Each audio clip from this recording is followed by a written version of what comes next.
அன்பான மாணவர்களுக்கு அகரத்தின் வணக்கங்கள். நாம் இன்று பார்க்க இருக்கின்ற காணொளி பகுதி எதுவென்றால், அகராதி ஒழுங்கில் அமைந்த சொற்தொகுதிகள் என்பது பற்றியான ஒரு வினா பகுதி ஒன்றிலே 28வது வினாவாக உங்களுக்கு வினவப்படுகிறது. அதற்கு முன்பாக எதிர்வரும் 7ஆம் திகதி கல்வி பொதுத்தராதர சாதாரண தர பரீட்சையை எதிர்நோக்க இருக்கின்ற தமிழ்மொழி மூலமாக எதிர்நோக்க இருக்கின்ற மாணவர்களுக்கு என்னுடைய வாழ்த்துக்களை தெரிவித்துக் கொண்டு சிறந்த முறையில் பெறுபேறுகளை பெற்றுக்கொள்ள வேண்டும் என்பதை இறைவனுடன் பிரார்த்தித்துக் கொள்கிறேன். நாம் இந்த பகுதியில் இந்த காணொலி பகுதிக்குள் செல்ல இருப்பது அகராதி ஒழுங்கில் அமைந்த சொற்தொகுதி தொடர்பாக பல்வேறுபட்ட மாணவர்கள் இதில் இடர்படுகின்றன என்பது என்னுடைய கருத்துரைப்பு பெட்டியின் மூலமாக நான் தெரிந்து கொண்டேன். அதிக மாணவர்கள் கேட்டுக்கொண்டதற்கிணங்க இந்த பகுதி இங்கு வெளியிடப்படுகிறது. அதன் அடிப்படையில் அகராதி என்பது ஆரம்ப காலகட்டத்தில் 1600-1700ஆம் ஆண்டு காலப்பகுதியில் பிரித்தானியர்கள் வருகை தந்த வீரமாமுனிவருக்கு பிற்பாடு சதுரகராதி என்று ஆரம்பத்துக்கு பிற்பாடு எங்களுடைய தமிழ் மொழியில் அகராதியினுடைய தோற்றம் ஆரம்பிக்கிறது. அதுக்கு முன்பாக நிகண்டுகள் இருந்தன. நிகண்டுகள் அகரவரிசைப்படி, அதாவது சொற்களினுடைய அ இ என்ற அகரவரிசைப்படி சொற்களை ஒழுங்குமுறைப்படுத்தியிருந்தன. அதுதான் ஆரம்ப காலத்திலும் இருந்தது. பிற்பட்ட காலத்தில்தான் சதுரகராதியினுடைய பிற்பாடுதான் அகரவரிசையோடு தொடர்பு கொள்வதோடு பின்வரும் அமைப்பின் அடிப்படையில் இது மாற்றமடைகிறது. அதாவது முதலாவது உயிரெழுத்துக்கள் முதலாவதாக இடம்பெற வேண்டும். நன்றாக ஞாபகித்துக் கொள்ளுங்கள். முதலாவது சொல் உயிரெழுத்துக்களில், இரண்டாவது ஆயுதம், மூன்றாவது உயிர்மை, நான்காவது மெய்யெழுத்துக்கள் என்ற அடிப்படையில் எங்களுக்கு அகராதி ஒழுங்கு அமைக்கப்பட்டிருக்கிறது. உயிரெழுத்து, ஆயுதம், உயிர்மை, மெய்யெழுத்து என்ற அடிப்படையில் அகராதி ஒழுங்கமைக்கப்பட்டிருக்கிறது. முதலாவது அவில் ஆரம்பிக்கின்ற எழுத்தானது, அடுத்ததாக ஆ, அதுக்கடுத்து ஈ என்று சொல்லி இந்த ஓர்டரில் போகும். இதே வரிசை கிரமப்படி அங்கு செல்லும்.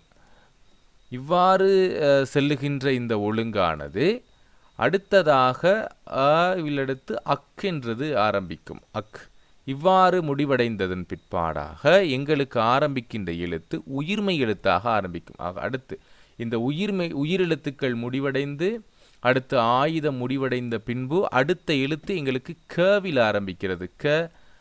கா, கி என்ற வர்க்க எழுத்துக்கள். ஏன்னா இவ்வாறாக சென்று இறுதியாக இக் என்பதில் முடியும்.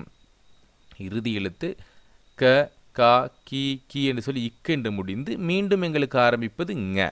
அப்போ இதன் அடிப்படையில் சென்று மீண்டும் இதன் அடிப்படையில் செல்லும். அப்போ இவ்வாறா இக்கில் முடிவடைந்து ஞவில் ஆரம்பிக்கும். ஆகவே இந்த ஒழுங்குமுறையின் அடிப்படையில் தான் எங்களுக்கு இந்த பகுதி செல்லுகிறது. மாணவர்களே, விளங்காத மாணவர்கள் மீண்டும் இதனை திரும்ப கேளுங்கள், உங்களுக்கு சரியாக புரியும். காரணம், மிக இலகுவாக புரிந்து கொள்வதற்கு மிக சிறிய காணொளி நான் இந்த வெளியிடுகிறேன் மாணவர்களே. காரணம், மிக நீண்ட நேரம் இல்லை என்பதால், மாணவர்களுக்கு மிக நீண்ட நேரம் இல்லை என்பதை நான் மிக வேகமாக வெளியிடுகிறேன். அப்பொழுது இதன் அடிப்படையில் எங்களுக்கு உதாரணம் பார்ப்போம். அப்பொழுது உங்களுக்கு மிக தெளிவாக விளங்கும்.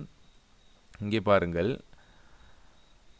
அம்மா, அப்பா, அக்கா, அண்ணா, அத்தை, அண்ணி. ஆகவே இதில் 2-3 வகைப்பாடுகள் இருக்கிறது. முதலாவதாக நாங்கள் ஒரே எழுத்து கொடுத்தால், அதாவது முதலெழுத்து எல்லாம் ஒரே எழுத்தாக இருக்கின்ற சந்தர்ப்பத்தில் எங்களுக்கு அப்பிரச்சனை நிகழும். அது எங்களுக்கு பார்த்து விடலாம். அதை பார்த்துவிட்டு இங்கே பாருங்கள். எங்களுக்கு ஆரம்ப கால அகராதி ஒழுங்குகள் முதலெழுத்தை மட்டும் அடிப்படையாக கொண்டு பார்த்தது நான் கூறியிருந்தேன். ஆனால் தற்கால அகராதிகள் 2ஆம் எழுத்தையும் 3ஆம் எழுத்தையும் வைத்து பார்க்கின்றன. எங்களுக்கு முதலாம் எழுத்து எல்லாம் ஒரே எழுத்தாக கொடுத்திருந்தார்கள் என்றில் எங்களுக்கு இலகுவாக கண்டுபிடிக்க முடியும். ஆனாலும் முதலாம் எழுத்தை தொடர்ந்து வரக்கூடிய 2ஆம் எழுத்தை அடிப்படையாக கொண்டுதான் இங்கு நாம் அவதானிக்கப்பட வேண்டியதாக இருக்கிறது. இங்கே பாருங்கள். இதனுடைய அடிப்படையில் அ என்பது எல்லாம் முதலாக வரக்கூடியது. ஆனால் 2வது எழுத்தை பார்த்தால் அனைத்துமே மெய்யெழுத்துக்களாக இருக்கிறது. எங்களுடைய அந்த வரிசை கிரமப்படி என்னது? முதலாவது உயிரெழுத்து, 2வது ஆயுதம், ஆகவே இங்கே ஆயுதம் இல்லை. 3வது உயிர்மை எழுத்து, உயிர்மை எழுத்தும் இங்கே இல்லை. அதுக்கடுத்து இருக்கின்ற ஆர்டர் எது? எங்களுக்கு மெய்யெழுத்து. ஆகவே எல்லாம் மெய்யெழுத்தாக இருப்பதன் காரணமாக எங்களுக்கு ஒரு பிரச்சனையும் இல்லை. ஆகவே ஆவுக்கு அடுத்து மெய்யெழுத்து வரிசை கிரமப்படி வரக்கூடிய எழுத்து இக்கு. ஆகவே எங்களுக்கு பார்த்தால் அக்கா என்பது முதலாவதாக வரும். தெளிவாக விளங்குகிறதா? பாருங்கள். இந்த மெய்யெழுத்து அந்த வரிசையில் அவை தொடர்ந்து வரக்கூடிய முதலாவது மெய்யெழுத்து இக், அக்கா. அடுத்ததாக வரக்கூடிய மெய்யெழுத்தை பாருங்கள். ஆம், அடுத்ததாக அண்ணா வரும். காரணம் இக்குக்கு அடுத்து வரக்கூடிய மெய்யெழுத்து இன். அண்ணா அண்ணா. மூன்றாவது பாருங்கள், அண்ணாவுக்கு அடுத்து வரக்கூடியது ஆம் அண்ணி. அப்ப இந்த இடத்துல நாங்க ரெண்டு விஷயத்தை பார்க்க வேண்டி இருக்கோம். அண்ணா முதலாவது வருமா அண்ணி முதலாவது வருமா என்று பார்த்தால் அண்ணா தான் முதலாவது வரும். ஏனென்றால் மூன்றாவது எழுத்தையும் நாங்க பார்க்க வேண்டி இருக்குது இந்த இடத்துல. அப்ப பாருங்க ஓகே, பட் இதுல இருந்து பார்த்தா நாவண்ணாவுக்கு அப்புறம்தான் நீனா வரும். ஆகவே இது மூன்றாவது எழுத்து அடிப்படையாக கொண்டு பார்க்கின்ற பொழுது எங்களுக்கு மூன்றாவது தான் அண்ணி தான் மூன்றாவதாக வரும். இது எங்களுக்கு தெரியும் அண்ணி. அடுத்ததாக இருக்கிறது இத்து இருக்கிறது. அடுத்ததாக வரக்கூடியது அத்தை. அடுத்ததாக வரக்கூடியது பாருங்கள், இது சரி அம்மா, சரி அல்ல அம்மா இல்லைனா ஓகே. அப்போ அக்கா அண்ணா அண்ணி அத்தை. அதுக்கப்புறமா வரக்கூடியதான் பிள்ளைகள் அப்பா. ஏன்னா அப்பா அப்பா வரும். அடுத்ததாக இறுதியாக தான் எங்களுக்கு அம்மா என்ற எழுத்து. ஏன்னா இப்புக்கு அப்புறம் தான் இம்மு இருக்குது. அப்போ அம்மா என்ற எழுத்து வரும்.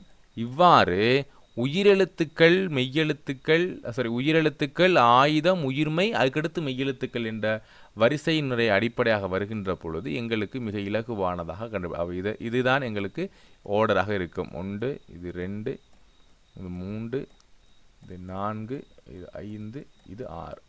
ஸோ இவ்வாறாக அமையும். இது ஒரு உதாரணம்.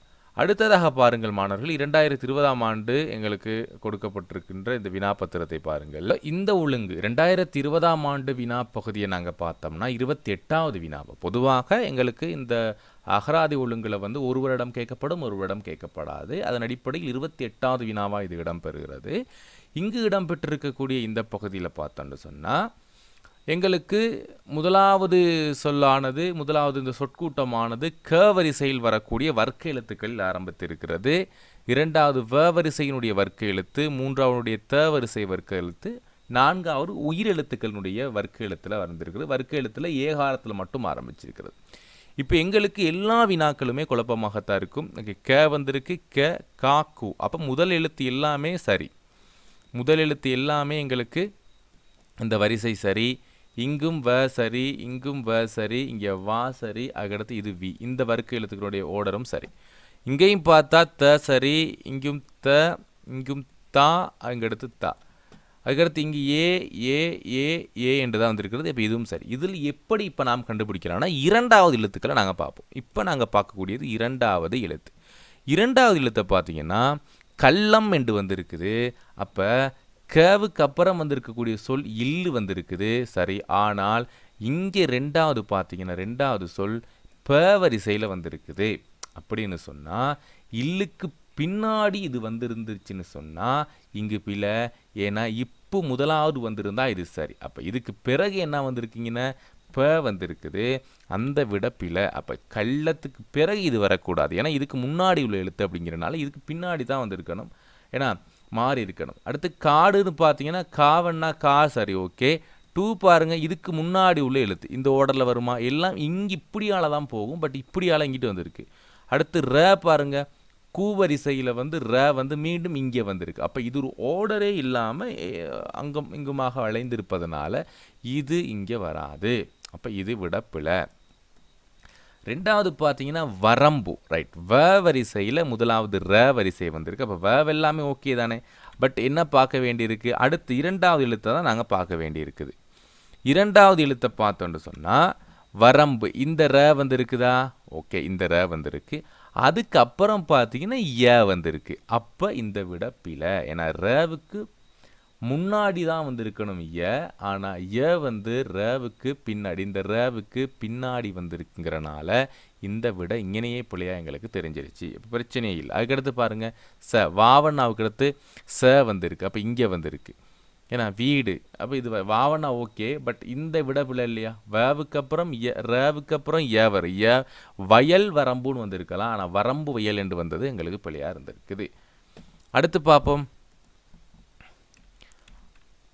ஓகே, அடுத்து த வரிசையில் வந்து ஓகே எல்லாமே த தான் ஓகே. இப்போ பார்த்தீங்கன்னா த வந்திருக்கு, இங்கே இப்பு வந்திருக்கு. த இப் ஓகே தானே? இங்கே பார்த்துக்கிருங்க. அப்போ ரெண்டுமே தப்பு அப்படிங்கிறது சரி, இங்கனையும் தப்புங்கிறது சரி, இங்கனையும் தப்புங்கிறது சரி. இப்போ நாங்கள் பார்க்க வேண்டியது மூன்றாவது எழுத்தை. மூன்றாவது எழுத்தை பார்த்தீங்கன்னா எங்களுக்கு என்ன வந்திருக்குது? மூன்றாவது எழுத்து ப வந்திருக்குது. ப, பா, பி, பி, பூ என்ற வகையில் வந்திருக்கணும். அப்போ எங்களுக்கு முதலாவது ப வந்திருக்குது, இரண்டாவது பூ வந்திருக்குது. அப்போ இந்த ஓர்டர் எங்களுக்கு சரி. ஏன்னா இப்போ பூ வந்திருக்கு சரி. அடுத்து பாருங்க. ஓகே, அடுத்து இப்போ 3 எழுத்துக்களை இங்கே பார்த்துட்டோம். அடுத்த 2 சொல்ல பாருங்க. தாளம். ஸோ தாளத்தில் வந்து தாவண்ணா ஓகே, தாவண்ணா ஓகே, தாளம். அடுத்து லவை பார்த்தீங்கன்னா ல இங்கே இருக்குது, ஆனால் ரங்கிறது வந்து பிள்ளைகள் இதுக்கு முன்னாடி இங்கே இருக்குது. அப்படின்னு சொன்னால் எங்களுக்கு இந்த சொல்ல இது ரெண்டும் பிள்ளை, இது ரெண்டும் ஓகே. ஏன்னா இது ரெண்டும் மூணாவது சொல் ஓகே எங்களுக்கு. ஏன்னா 3 தானே இருக்குதுங்க, என்னால் 3 4 சொல்கிறத நாளையும் பார்த்துருக்கலாம், பட் தேவையில்லை, 3 தான் பார்க்க வேண்டியிருக்குது. அப்போ இது ஓகே. பட் இங்கே பார்த்தீங்கன்னு சொன்னால் தாளத்துக்கு பிறகு தாரை வராது, தாரைக்கு பிறகு தான் தாளம் வரும். ஸோ அதனால இந்த இடம் இங்கே இது இல்லை அப்படின்னு சொன்னால் எங்களுக்கு தெரியும் இதுதான் சரி. என்ன காரணம் இப்போ இங்கே பார்க்கலாம். இங்கே பார்த்தா ஏ ஓகேவா, அது பிரச்சனை இல்லை. ஆனால் அதுக்கப்புறம் வந்திருக்கிறது க ஏகம் க வரிசை.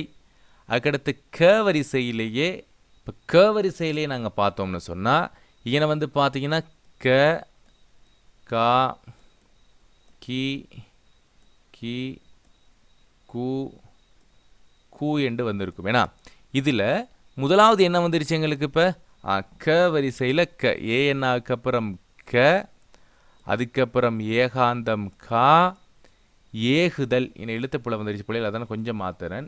ஏகுதல், ஏகதல் இல்லை ஏகுதல். அடுத்து கு, அடுத்து ஏங்குதல் அப்படிங்கிறப்ப பிள்ளைகள் அடுத்த வரியில் க வரிசைக்கு அடுத்த வரியில் இது வந்திருக்கு. ஆகவே இது சரியான விடை இதுதான். ஸோ இப்போ உங்களுக்கு இந்த பகுதி மிக தெளிவாக விளங்கி இருக்குன்னு நினைக்கிறேன். ஏன்னா மிக வேகமாக நான் இந்த பகுதியை முடிச்சிருக்கேன் பிள்ளைகள். இது உங்களுக்கு இன்னும் விளக்கம் இல்லைன்னு சொன்னால் மிக விளக்கமாக வெளியாக இருக்கின்ற என்னுடைய புத்தகத்தில் நான் கொடுத்துருக்கிறேன். எப்படி சந்து பிரித்து எழுதுறது சம்பந்தமான 10 விதிமுறைகள் மற்றும் இந்த அகராதி ஒழுங்கு சம்பந்தமான சில விடயங்கள், ஒவ்வொரு வினாவுக்குமான சில விளக்கங்கள் வந்து இந்த பகுதியில் கிட்டத்தட்ட 6 பக்கங்கள் உடையதாக எங்களுக்கு இருக்கிறது. சந்தை பிரிச்சு எழுதுறது சம்பந்தம் கிட்டத்தட்ட 15 பக்கங்கள் சம்பந்தமான அதனுடைய விதிமுறைகள் விளக்கி இருக்கிறேன். ஸோ தேவையான மாணவர்கள் இந்த மாதம் முடிவில் வந்து நாங்கள் பெற்றுக்கொள்ளக்கூடியதாக இருக்குது. இப்போ இன்னொரு உதாரணத்தை நாங்கள் இந்த பகுதியில் பார்த்துருவோம். மறக்காமல் எங்களுடைய சேனலை சப்ஸ்கிரைப் பண்ணிக்கிறோங்க. அகராதி ஒழுங்கில் அமையாத சொற்றொகுதி எது என்று நாங்கள் கேட்டிருக்கிறோம். ஸோ அகராதி ஒழுங்கில் அமையாத சொற்றொகுதி இங்கே பார்த்தீங்கன்னா ச ஓகேவா, சா சி சே. அப்போ இந்த இடத்துல எல்லாமே எங்களுக்கு சானா சாவண்ணா சீனா சேயன்னாங்கிற ஒரு ஓடரில் அமைஞ்சிருக்கு.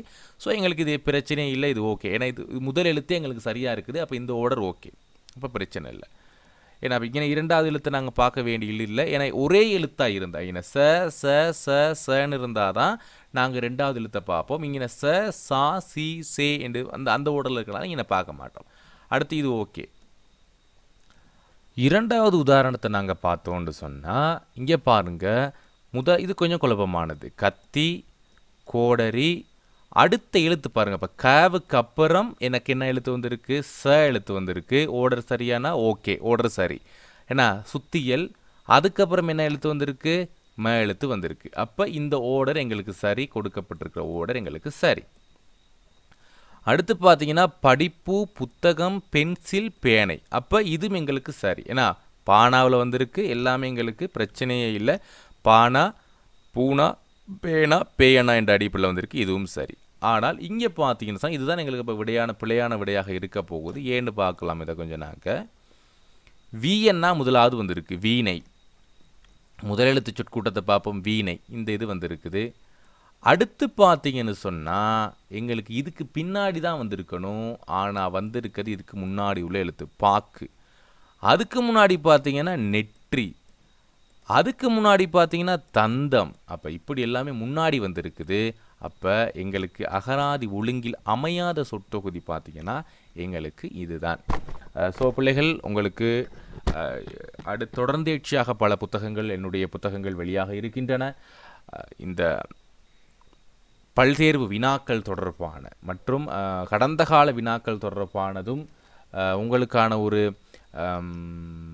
மொடல் பேப்பர் அடங்கிய ஒரு பாஸ் பேப்பரும் உங்களுக்கு இந்த வாரம் உங்களுக்கு வெளியாக இருக்கிறது. அதே நேரம் என்னுடைய இலக்கண வினாவிடை புத்தகம் பிள்ளைகள் ஏறத்தாழ 120 புள்ளிகளுக்கு நாங்கள் எடுக்க வேண்டிய பகுதிகள் அடங்கிய ஒரு புத்தகம். கட்டுரை, சுருக்கம், அறிக்கை என உரையாடல், மேடை பேச்சு, இது தொடர்பான விடயங்களும் செய்யுளை சந்தி பிரித்தெழுதுதல் தொடர்பான பல்வேறுபட்ட மொழிவளம் சார்ந்த உங்களுக்கானதும் பல்வேறுபட்ட பல்தேர்வு வினாக்கள் அடங்கியதுமாக 120 புள்ளிகளை பெற்றுக்கொள்ளக்கூடிய வகையிலான ஒரு புத்தகம் வெளியாக இருக்கிறது.